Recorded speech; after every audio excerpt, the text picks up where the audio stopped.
नाजरीन, पिछले चंद सालों से हमारे काश्तकारों में सल्फर का इस्तेमाल रवाज पा रहा है।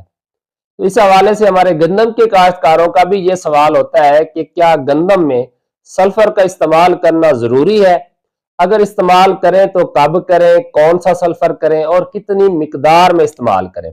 तो सबसे पहले मैं आपको बताता चलूं कि गंदम उन फसलात में शामिल है जिसमें बहुत ज्यादा मिकदार में सल्फर की जरूरत नहीं होती।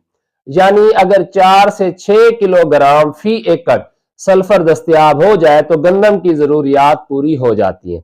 अब ये मुनहसर है कि आपकी जमीन कैसी है। यानी अगर तो आपकी जमीन की पीएच 8.2 से कम है, आपकी जमीन जो है वो मैरा है या भारी मैरा किस्म की है, नहरी पानी लगता है, तो अमूमन ऐसी जमीनों में सल्फर की कमी नहीं होती। हाँ, मगर याद रहे कि अगर आप 1-2 किलोग्राम सल्फर इस्तेमाल कर लेंगे तो आपको अच्छे नतायज मिलेंगे, इससे नुकसान कोई नहीं होगा। दूसरी बात, जिन दोस्तों का रकबा रेतला है वहां पर अमूमन मैग्नीशियम की भी कमी होती है, सल्फर की भी कमी होती है, कैल्शियम की भी कमी होती है।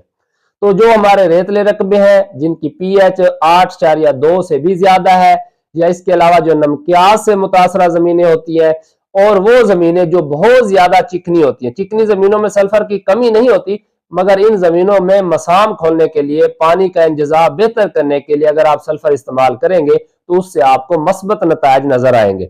इसके अलावा हमारी वो जमीनें जहां पर मुसलसल ट्यूबवेल का पानी लगता है, वहां पर भी अगर आप जरूरत के मुताबिक सल्फर इस्तेमाल कर लेंगे तो आपको बेहतरीन नतायज मिलेंगे।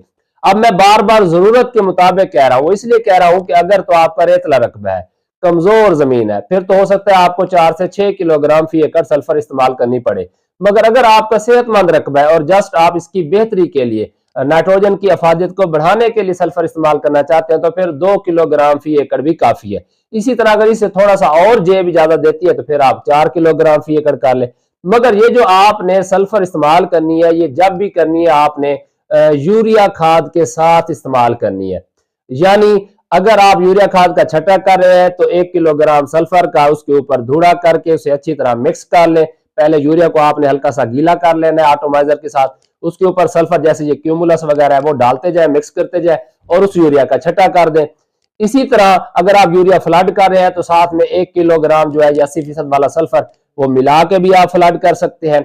मगर ज्यादा जो बेहतर है, जो अक्सर मैं सिफारिश करता हूं कि आप बवक्त बिजाई जमीन की तैयारी में 10 किलोग्राम जो सल्फर बेंटोनाइट, जैसे ये जाफर ब्रदर का चीता सल्फर है, अगर आप वो उस वक्त डाल दें तो पूरा सीजन आपकी जो है वो फसल को जितनी सल्फर चाहिए होती है, बल्कि यही वो सल्फर है जिससे जमीनी पीएच पर भी मस्बत असरात सामने आते हैं, यानी उसकी पीएच कम करने में मदद मिलती है। जो हम ये 80% वाला सल्फर फ्लड करते हैं, ये उसकी न्यूट्रिएंट जो रिक्वायरमेंट है उसको पूरा करता है, जो उसकी गिजाई अज्जा की जरूरत होती है वो पूरा करता है, और इसीलिए इसे थोड़ा थोड़ा करके स्प्लिट में देना चाहिए बजाय इकट्ठा देने के। जो हमारे कलवाठे रकबे या ज्यादा पक्के वाट की जमीनें हैं, वहां पर जो बेहतर रिजल्ट मिलता है कि आप 25 किलोग्राम अमोनियम सल्फेट और इसके साथ 15 किलोग्राम यूरिया, ये दोनों मिला के दें। यानी जब भी इस्तेमाल करें आप इनका कॉम्बिनेशन इस्तेमाल कर लें तो आपकी सल्फर की रिक्वायरमेंट भी पूरी हो जाती है और नाइट्रोजन की भी, और जो मकसद आप सल्फर से हासिल करना चाह रहे हैं वो भी पूरा हो जाता है।